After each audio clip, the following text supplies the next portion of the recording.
Hi, I'm Jodi Daniels, and you're listening to A Shark's Perspective.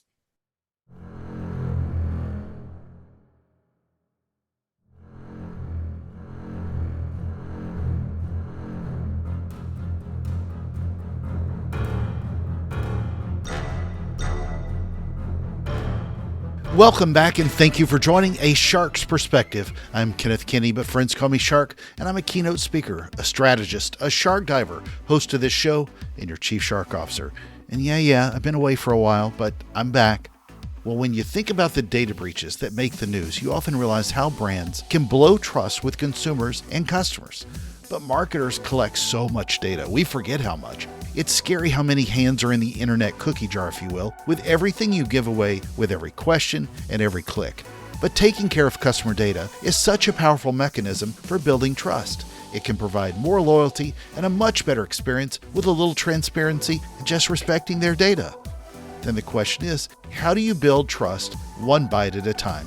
We are welcoming back from way back on episode 58, Jodi Daniels. She is the founder and CEO of Red Clover Advisors, a boutique data privacy consultancy, a speaker, a member of the Forbes Business Council, podcast host, and the co-author of Data Reimagined, Building Trust One Byte at a Time.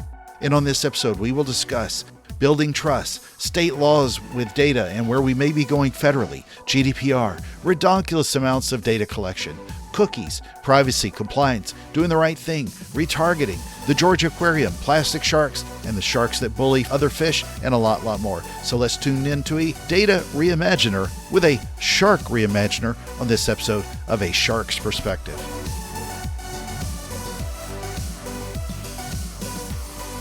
Jodi, welcome back to A Shark's Perspective. It was way back on episode 58, 300 something episodes ago that you were on the show, and we're going to talk a little bit more about you and what's changed since then in your book. But if you will, tell the world a little bit about your background and your career, please. Well, thank you so much for having me back. I feel so honored and special. And I am in the world of data privacy. I'm trying to help make the complex simple. Literally, as of this recording, we actually have 14 privacy laws passed in the US, with one that just got passed this morning out of New Hampshire and is awaiting signature and likely to come to fruition. And then, of course, we have our privacy laws around the world. And we are a consulting firm. Think of us as the operational privacy people. We roll up our sleeves. We help figure out what you actually have to do and then help you do it. Well, my own background, I worked for one of the largest data companies in the world, and I had met you when I first went to an agency, a little conference, and saw you speak. But one of the things that obviously tied me to want to get to know you more and talk about your background was when I came from that world and went to work for a brand and went to an agency conference. It was just really interesting seeing all the ways for me through that few years of my journey with that brand, how they leverage data and didn't leverage data. And that's why I've really enjoyed our conversations before and why I wanted to talk a little bit about your new book. So Building Trust One Byte at a Time, Data Reimagined. So tell us a little bit about Data Reimagined and the premise of the book. Yes. So the premise of the book is, first, it was co-written with my husband, Justin Daniels. We do not work together, but like all good marriages, we should talk about privacy and security all day long when we're not at our jobs, where we talk about it all day long as well. And so I come from the privacy side. He is a technology attorney. And today, if you're a technology attorney, you really should know something about data and privacy and security. And on any given day, he can handle his fair share of data breaches and privacy and security and contracts, as well as actually fly a drone. And so we have a podcast. She said privacy, he said security, and we get so many different questions. The next evolution was really about, well, let's put it into a book. Some people like to listen, some people like to read. And as more and more of the privacy laws kept passing, and then more companies also have to figure out, what do I do about security and how do I really make it maybe not just this random function in a company, but how do I make it a core part of the entire business? We genuinely find ourselves repeating the same thing over and over. And we have both kind of a methodical way of trying to help companies either create and get started on privacy and security, help convince the business executive who might not exactly get it and why they should, why it matters so much. If you're one that already has an organization, how do you make sure that you can stay abreast of all the new changes? And for us, the underpinning is it's about the connection to the customer, whether you're B2B or B2C. We just really feel like it's all about building trust. And we've been saying that before. Trust was a cool buzzword and everyone was saying it. That's just the natural piece. And we packaged it all up into a book that's for the business person. It's not insanely technical. It's really meant to be something that someone can enjoy reading. And we sprinkle in a little bit of our humor and stories along the way. You mentioned something about New Hampshire passing the law there. And I know we probably even referenced this way back when with GDPR coming in at the time and then all these state laws. But where do you think we are with where we will eventually be with whether it's one federal law or 50 individual laws, and there's no chance on the planet that anybody can figure out without an abacus and a slide rule, trying to figure out how to navigate all of this succinctly? In my opinion, so Jodi's opinion, we are on our way to a 50 state framework. We will have probably a similar one from an AI perspective. And I think privacy will mirror the way tax and HR laws are today, where you have a variety of very specific, some might be a little bit more local.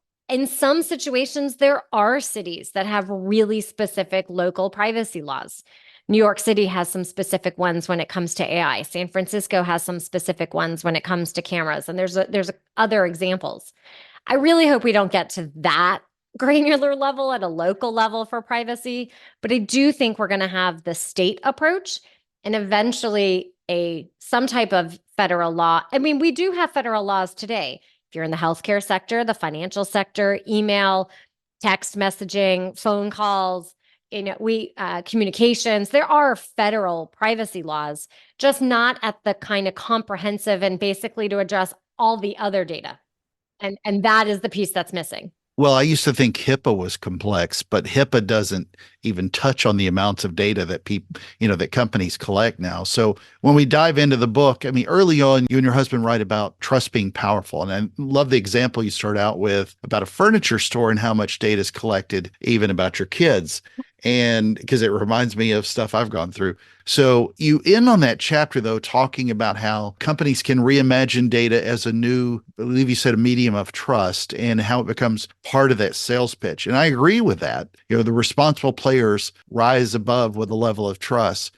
But with so many, they still collect a redonkulous amount, redonkulous being a technical term, amount of Absolutely. data I like that word. that we give away. And consumers are not going to keep up with it at that point. They get caught up in the noise. So when you think about this, although I believe that the responsible companies will always win, I don't see any slowdown in this collection at all. I don't see the slowdown for companies that haven't figured out privacy is important. I wish I could remember, but I'm going to go with midlife brain failing me at the moment. It was just earlier in the week. There was, some app and said, well, you could connect here and then you don't have to enter everything again. Great. I'll click that button.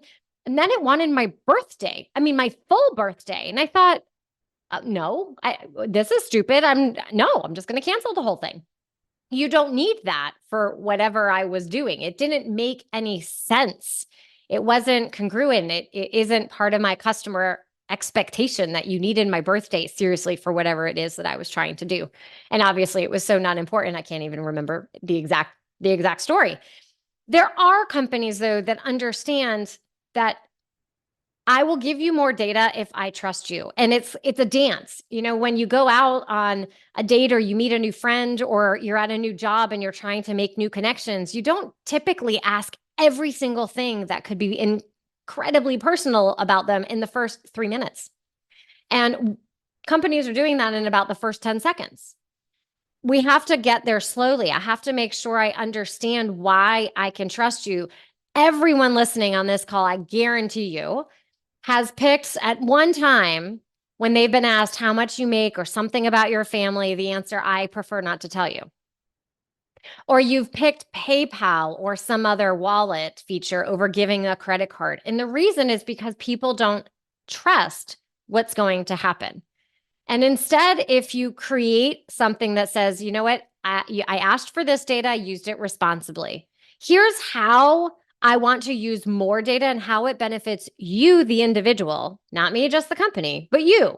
If you give me a little bit more about your family, I'm going to make sure that you get exactly the right email so you can sort through the clutter and buy what you need. Now, yes, I want you to buy my stuff, but I'm trying to help you. I'm trying to save you time. I'm trying to make sure you get the right product. Then I might trust you. And what so many companies do today is they miss that part, or kind of like the example, the furniture one just the other day, a different furniture company. I really want to opt out, but they've grouped everything together. There's no life cycle stage. There's no way for me to update. And if I opt out of everything, I miss, the 3 times a year I might actually want to receive something from that company. They aren't giving me enough choice. I think so many companies are scared of choice. They think the customer is going to opt out of everything or delete it all. No, actually give me control. What people want more than anything is control. Let me tell you what I want. And then your messages are going to be better received by the person because I told you what I want, which means I'm going to actually click and open and engage. One of the examples I think of too, when you start thinking of companies that pivot, is the world was making this shift away from cookies. But what did Apple do? And then they did take at least I like to believe, a more ethical approach, but now they collect even more data and it's just housed with them. And they have the license to do with it what they will. So it's funny that we trust Apple more often. It seems like people trust Apple more instead of other brands, but they're still giving away a ton of data, and that's a scary place to be in. So it's a little bit of a softball question, because I think I'd just like you to define why trust is hard. Well, I think a lot of reasons trust is hard. And the first, though, is that when trust is hard because all too often someone violates it, they break it. If anyone here has ever told a secret to a friend when you were little, or maybe still as an adult, it could happen. I just saw an adult scenario just the other day. And then someone shares that secret and you said, no, it's a secret. You have to promise not to say. And then they say it and they share it.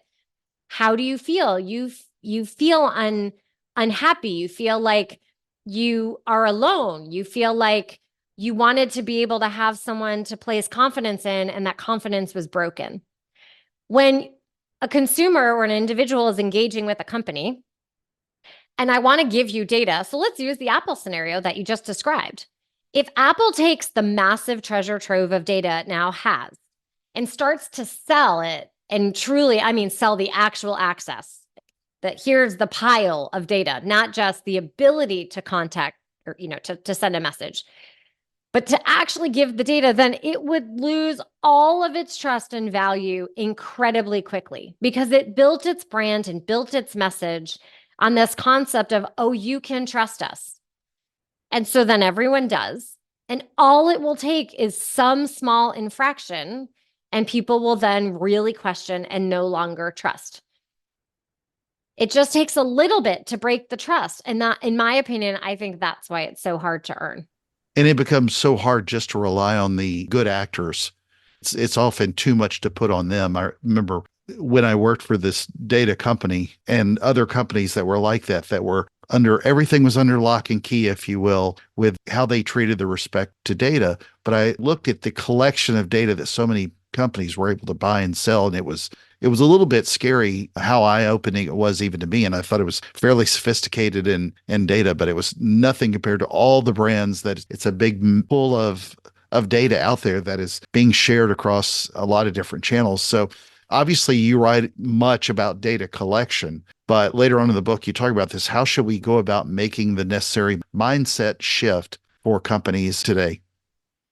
Well, everyone wants to collect as much as possible for a variety of reasons. One, sometimes people feel it's the only chance I have. I'm never going to be able to have this opportunity to engage with this individual, and I have to collect it all now.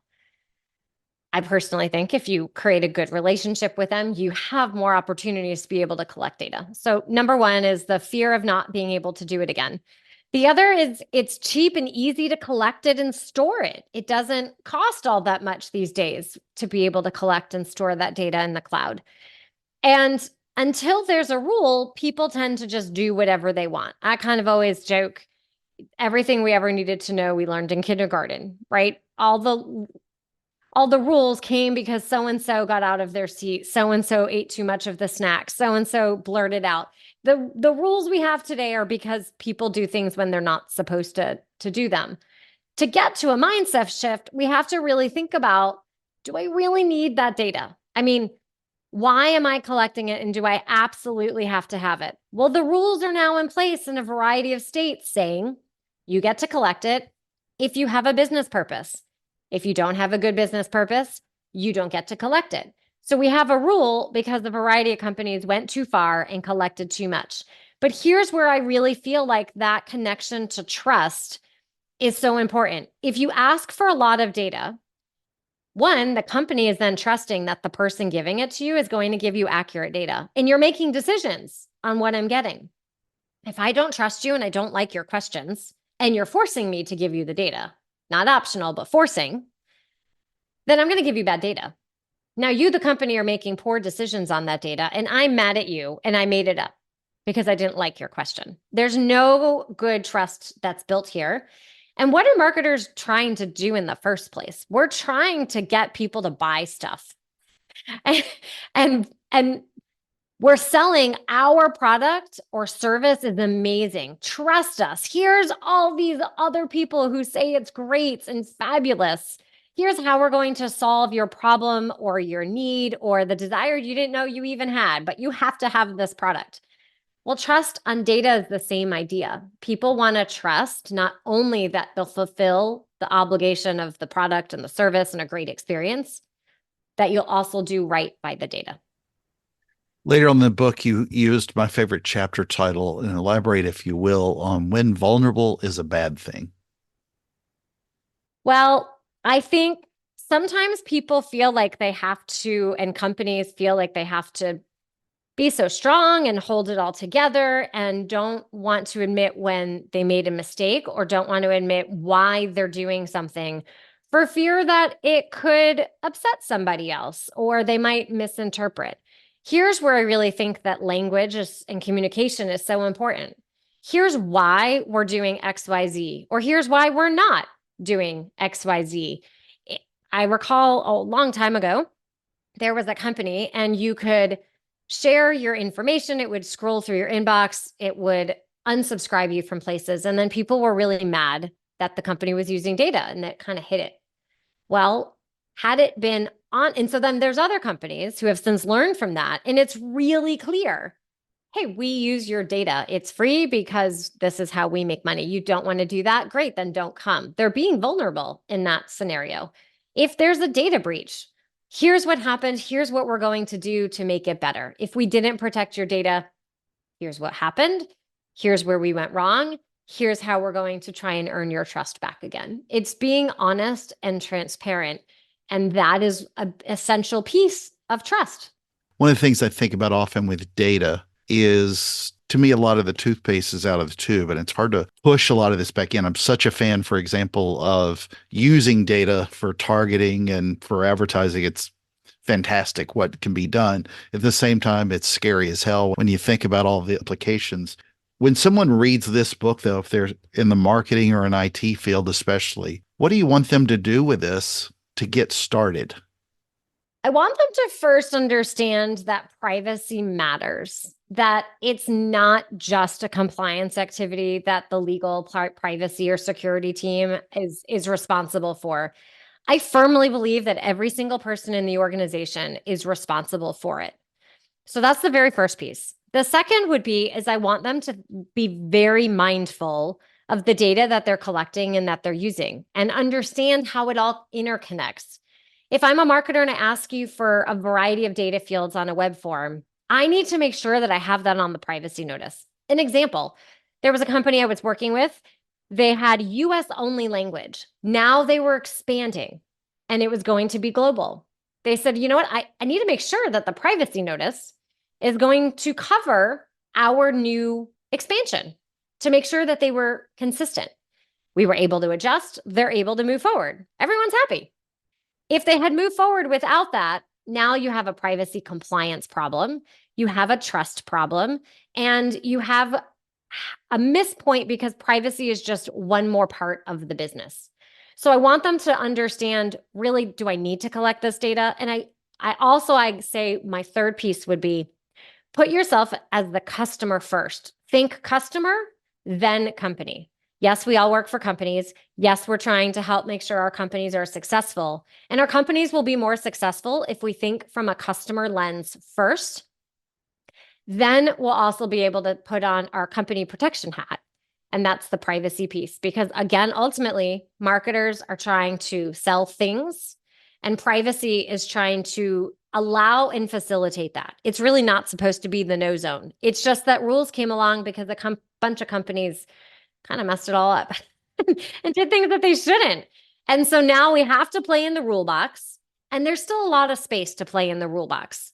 And to do so and rise above and collect all the data and use it for all the targeting like you've just described, we have to build a really strong relationship with our customers and do the right thing. Yeah, it's so often. I mean, I have conversations like this with companies all the time, but very rarely do I find anybody who wants to violate in any way, privacy and compliance type rules with data.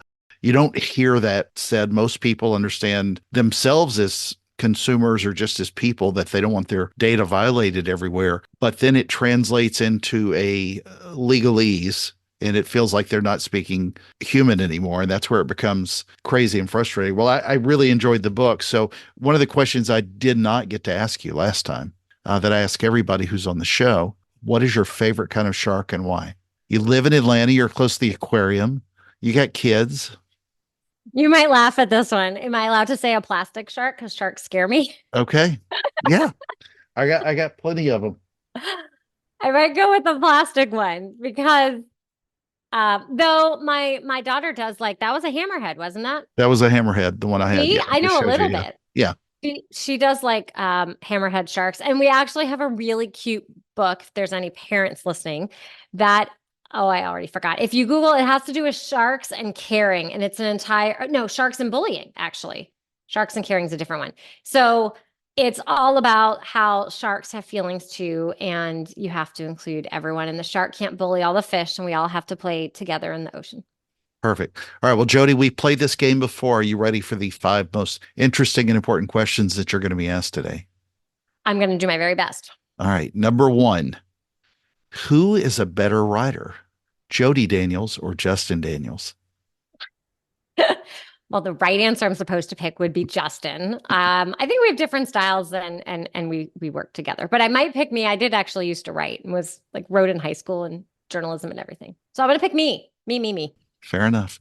All right. Number 2, privacy or compliance? Privacy. Okay. Number 3, we reference cookies, and it's in the book, but I picked a different one. Chocolate chip cookies or white chocolate macadamia nut cookies? Chocolate chip cookies are the only option here. Wow. Okay. All right. Number 4, another reference proven I've read the book, the Jetsons or the Flintstones? I like them both. But you referenced one that you really liked in the book. I did like the Jetsons. Okay. We'll go with that. All right. Number 5, and this is a slightly different question. It's the most important question that you're going to be asked today. Is fried chicken or fried catfish? Chicken. Okay. All right. So, Jodi, where do people find out more about the book, find out more about you, your podcast, your consultancy, and more? Absolutely. 2 places, redcloveradvisors.com. We have all of it there. And then I would love to connect with anyone listening on LinkedIn. I spend a lot of time over there. Jodi, thank you again for being with us today, again, on A Shark's Perspective. Thank you.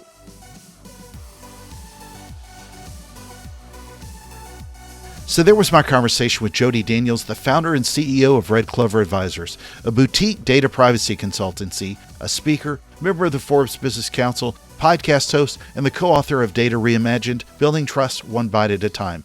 Let's take a look at 3 key takeaways from our conversation with her. First, Most marketers have no idea how much data they collect. They may realize that privacy is important, but think about how often you give more data and then more and then more, and you don't think about the data that you give away. And often it's why consumers don't trust how you, the brand, collect and use data. And then there's a data breach and confidence is broken, or something else like that happens. Trust is especially hard for brands, so take the time to earn it. Second, don't do the basics with data collection. Go beyond that. First, ask if you really need it. Then ask if you've asked questions that help people trust you enough to give you good data. Don't force them into it. Jodi cites that customers will then often give you bad data if you force them into it.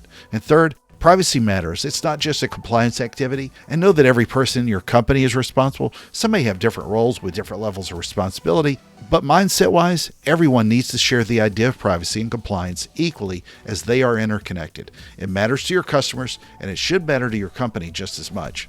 Got a question? Send me an email to a new email address, shark@kennethkinney.com. Thank you again for the privilege of your time. I'm so thankful to everyone who still listens. Trust that I will be back very soon. Let's dive back in on the next episode of A Shark's Perspective.